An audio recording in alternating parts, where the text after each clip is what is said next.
Picture चालू करो बे। गृह मंत्री जी से तो अपना बिटवा संभल नहीं रहा है, अपना विभाग कैसे संभालेंगे। चुनाव जी क्या बोलते हैं, वो बोलते हैं कि देश का मुसलमान स्कीम्स का फायदा उठाता है पर मोदी जी को वोट नहीं करता है, इसलिए देश का मुसलमान नमक हराम है। इस हिसाब से उनके आर्गुमेंट को मैं काउंटर करती हूँ, पूछती हूँ जब हमारी भी तो सरकार थी इतने सालों से, तो आप भी हमको वोट नहीं किया, भाजपा में गए, तो हमारी स्कीम का फायदा तो आप भी उठा रहे थे, तो नमक हराम कौन हुआ आपके आर्गुमेंट के हिसाब से। शर्मा जी से मैं क्वेश्चन करना चाहूंगा कि अभी तो आप 11 साल का हिसाब मांग रहे हैं, क्या आपके पास पुराने आंकड़े हैं आपने इकट्ठे करके रखे हुए थे जो सरकार को दिए हैं और सरकार ने उस पर एक्शन नहीं लिया?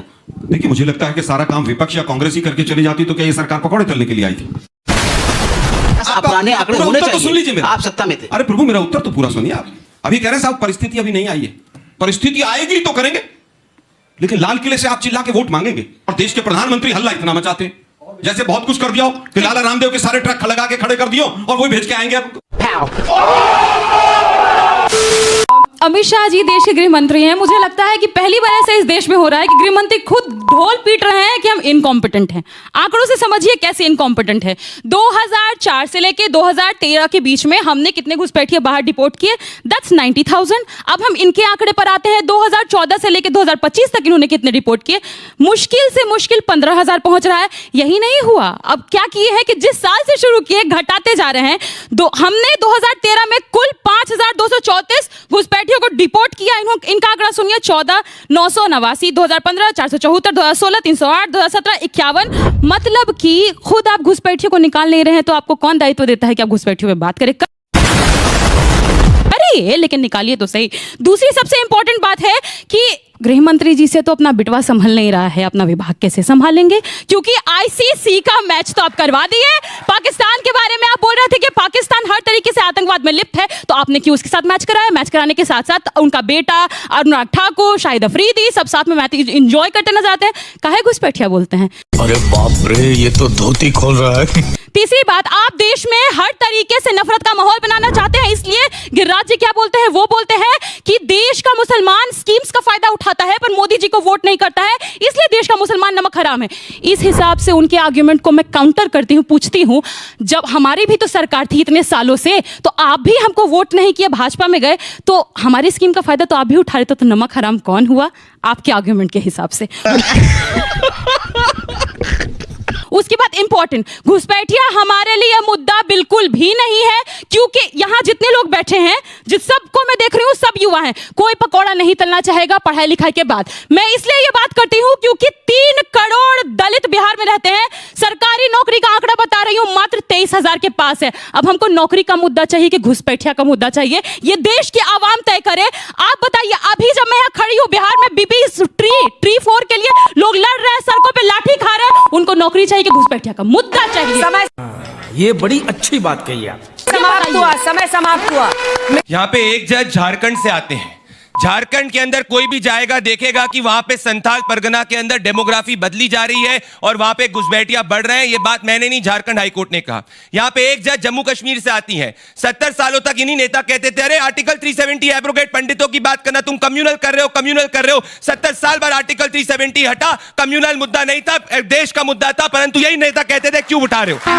अभी मजा आएगा ना भिड़ो। लेकिन मोदी जी की आदत है, लोकसभा का चुनाव होगा तो 80-20 की बात करेंगे, ज्यादा बच्चे वाले, कम बच्चे वाले, शमशान, कब्रिस्तान, मंगलसूत्र, भैंस खोल ले जाएंगे, मुजरा, पता नहीं कहां से शब्द लेकर आते हैं। इसी तरह से मोदी जी, अब आप घुसपैठियों की बात कर रहे हैं तो आप अपनी बेनकाबी कर रहे हैं। सही पकड़े हैं। मेरे साथ पूर्व वक्ता ने कहा कि 2 करोड़ वहां पर है। आज तक एक ही आकलन हुआ है और उसमें केवल आसाम में हुआ है कि 17 लाख वहां पर बांग्लादेशी पाए गए।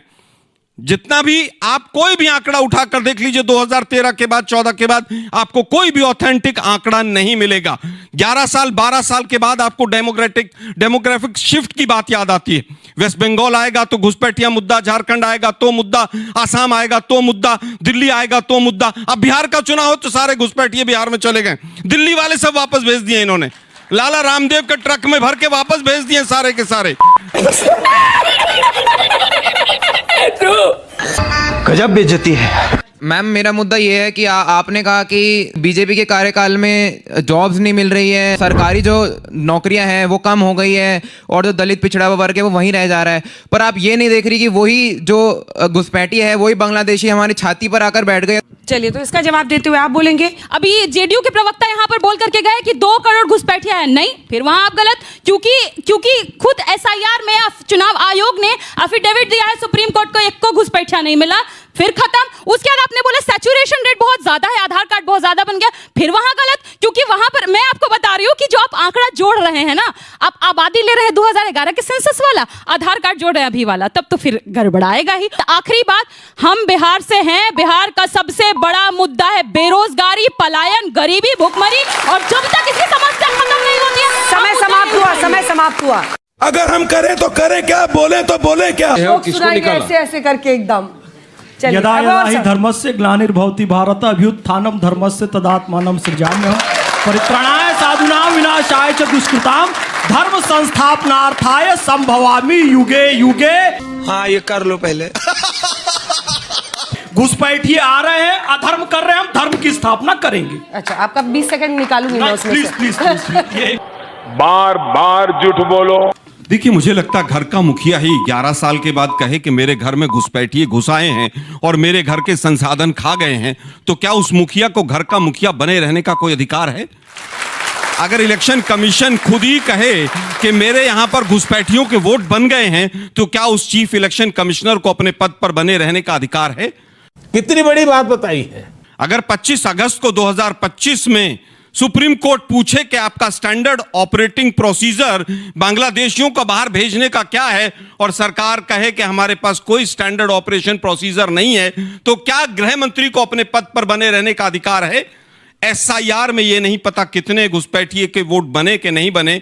अब हम केवल यह कहना चाहते हैं कि गृह मंत्री, प्रधानमंत्री और चीफ इलेक्शन कमिश्नर बताएं कि कितना आंकड़ा है, कितने घुसपैठिए यहां पर देश में आए हैं, और 7 दिन का समय है आपके पास।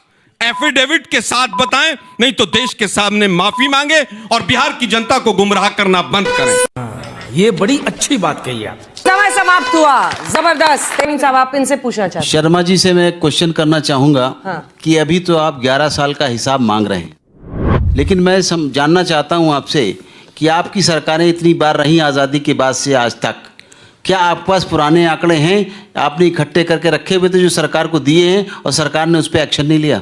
देखिए, मुझे लगता है कि सारा काम विपक्ष या कांग्रेस ही करके चली जाती तो क्या ये सरकार पकौड़े तलने के लिए आई थी?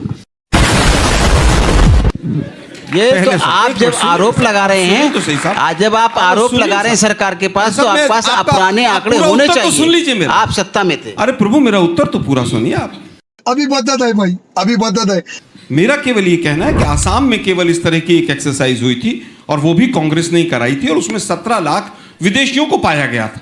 उसके बाद किसी भी राज्य में, क्योंकि एनआरसी जिसका बार बार जिक्र किया जाता है, बीजेपी के ही 2 मुख्यमंत्रियों ने मना कर दिया था कि हम एनआरसी नहीं कराएंगे, और उसमें नीतीश कुमार जी भी शामिल थे,